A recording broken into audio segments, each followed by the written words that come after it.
Oke, halo semuanya, selamat datang kembali di Starboy YouTube channel Indonesia. Pada kesempatan kali ini saya mau membahas shock ya teman-teman yang sudah terpasang di Yamaha Aerox, sekalian ngelanjutin project tipis-tipis modif Yamaha Aerox Old ini.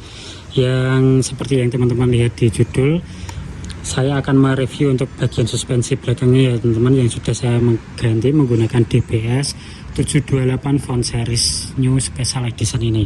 Di sini saya akan membahas perbandingan ya teman-teman dari shock aftermarket DBS ini. Saya komparasi dengan shock bawaan Yamaha Aerox tipe R yang sudah ada tabungnya, yang sudah ada di sini. Yuk kita bandingkan yang saya rasakan overall selama 1 bulan ini yang sudah saya pakai. Apa aja yang saya rasakan, yuk simak bareng-bareng teman-teman. Oke teman-teman, jadi ini penampakan dari shocknya, suspensinya yang sudah terpasang DBS 728 Font Series New Special Edition warna black blue dengan as warna gold. Oke, kita bandingin dulu dengan shock bawaan Yamaha Aerox tipe R ya teman-teman. Ya, ini dia suspensi bawaan dari Yamaha Aerox ya teman-teman. Bisa teman-teman lihat untuk panjangnya sendiri berbeda ya teman-teman.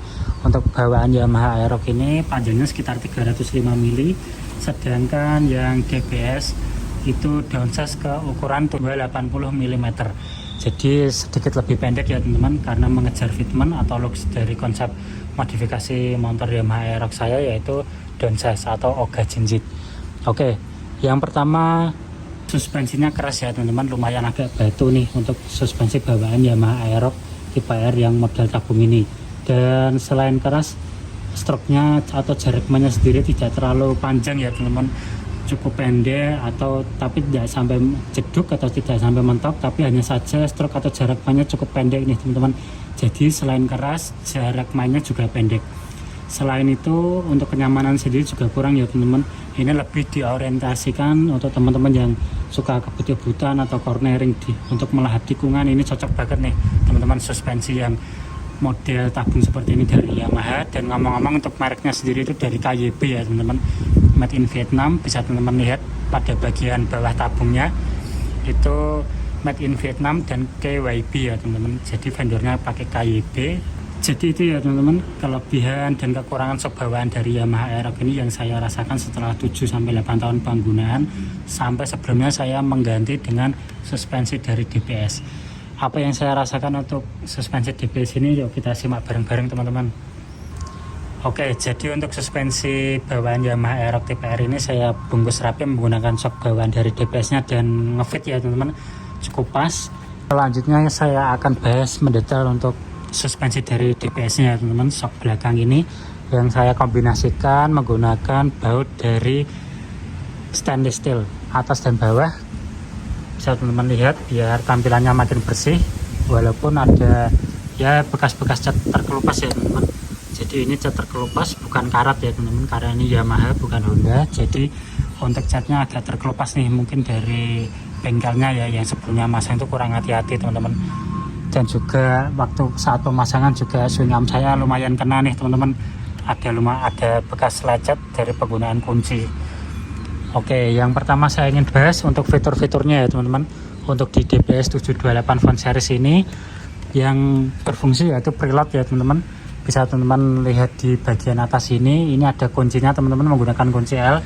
Di bagian dalam nih teman-teman bisa dikedurin dulu untuk bisa diputar-putar ya teman-teman untuk preloadnya. Lalu untuk kompresi dan tabungnya sendiri, infonya tabungnya itu sudah ada oli dan nitrogen teman-teman, tapi untuk pengaturan kompresinya sendiri ini tidak aktif ya teman-teman. Jadi ini hanya variasi aja, dan ini sedikit mengoreksi dari video saya sebelumnya yang saya bilang ini fungsi teman-teman. Ternyata kompresinya ini tidak berfungsi. Yang berfungsi itu di DBS 612 Premium teman-teman, yang modelnya persis sama seperti ini, tapi hanya saja perbedaannya dia kompresinya fungsi ya teman-teman, bisa diputar. Kalau ini tuh fix teman-teman, nggak bisa diputar. Dan sudah saya coba menggunakan kunci L malah lecet ya teman-teman. Bisa teman-teman lihat di bagian sini ini malah lecet karena kunci L saya yang saya paksa buka, tapi ternyata ini nggak fungsi teman-teman. Oke, yang selanjutnya untuk ribbon bagian bawah ini ternyata saya konfirmasi ulang ya teman-teman, kalau ini hanya sifatnya variasi aja dan tidak fungsi. Jadi ribbonnya ini memang bisa diputar, dan ada tulisannya faster and slow ya teman-teman, tapi ini 100% nggak fungsi teman-teman.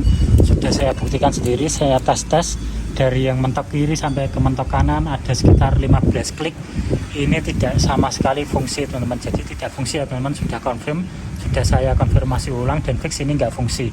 Yang berfungsi hanya preloadnya aja. Jadi itu ya teman-teman, pembeda dari DBS 728 dan DBS 612. Perbedaannya ada di tabung kompresi dan di ribbonnya. Jadi yang di sini punya saya tidak berfungsi nih teman-teman. Punya 728 font series warna black blue asgold. Karena untuk yang 729 itu warnanya sama, hanya saja asnya berwarna chrome ya teman-teman. Oke. Lalu selanjutnya untuk feeling berkendara ya teman-teman, apa sih yang saya rasakan selama penggunaan 1 bulan menggunakan shock atau suspensi dari DBS ini. Yang pertama tentu saja lembut ya teman-teman, ayunan suspensinya dan ribbonnya cukup lambat, tidak terlalu cepat. Jadi overall penggunaan untuk dalam kotanya cukup nyaman dan cukup jauh lebih empuk daripada shock bawaan Yamaha Aerox yang tadi tipe R ada tabungnya teman-teman. Beda jauh ya teman-teman dari feelingnya, walaupun ini sedikit lebih pendek, tapi untuk ulirnya saya pentokin maksimal ya teman-teman ke atas. Preloadnya saya setting ke paling tinggi, jadi tidak ada tekanan dari preloadnya, jadi pernya atau ulirnya bisa bekerja maksimal dari atas sampai bawah. Jadi itu yang saya rasakan teman-teman. Untuk handlingnya sendiri, untuk menikung justru agak sedikit mengurang ya teman-teman, karena suspensinya yang sifatnya saya setting lembut. Tapi jika dikerasin atau dipendekin, saya yakin untuk handlingnya, untuk cornering, belok-belok saya yakin juga lebih mantap ya teman-teman, karena modelnya sendiri lebih pendek atau downsize dari yang bawaan Aerox tadi, yaitu sekitar turun 25 mili ya teman-teman, dari 305 ke 290. Saya yakin dengan suspensi yang lebih pendek, jika disetting ke yang lebih keras, saya yakin handlingnya akan meningkat ya teman-teman, akan meningkat lebih enak, lebih tajam dan lebih mantap, gak gampang goyang karena center of gravity-nya lebih rendah. Oke, overall untuk kelebihan dan kekurangannya sendiri seperti yang sudah saya jabarkan ya teman-teman, saya puas untuk harga di 800 sampai 900 ribuan ini, karena yang DBS 612 premium yang modelnya sama persis seperti ini, yang tabung kompresi dan ribbonnya fungsi, itu harganya di 1.200.000 teman-teman. Memang dan masih worth it ya teman-teman untuk harganya, karena masih di bawah KTC Extreme yang harganya 1,8 1,9 ya teman-teman. Jadi ini tetap lebih worth it yang DBS 612 jika teman-teman ngejar kompresi yang aktif dan ribbon yang aktif. Kalau yang di sini tidak aktif, bisa teman-teman dapetin di harga 800 sampai 900 ribuan tergantung selernya, dan tentunya online ya teman-teman untuk pembeliannya, karena di offline sendiri variannya nggak banyak. Dan untuk kendala pada saat pemasangan tidak ada ya teman-teman, benar-benar plug and play, dari baut-bautnya, dari dudukannya juga yang seperti video saya sebelumnya pernah bahas, itu dudukannya ada dapat 2 ya teman-teman, satu untuk Matic, satu untuk sport, untuk motor sport. Dan ini sudah saya ganti menggunakan baut dari stainless ya teman-teman, dan ini ada bekas sisa cat yang terkelupas, jadi ini bukan karet ya teman-teman, ini hanya cat yang terkelupas saja. Dan oke teman-teman, mungkin sekian gitu aja video kali ini teman-teman, review dari DBS 728 font series warna black blue asgold yang terpasang di Yamaha Aerox ukuran 280 mm. Jika teman-teman menyukai video ini, silahkan dibantu like ya teman-teman. Jika ada pertanyaan silahkan di komen di kolom komentar, dan jangan lupa di subscribe untuk membantu channel saya yang sedang berkembang. Terima kasih sudah menonton teman-teman.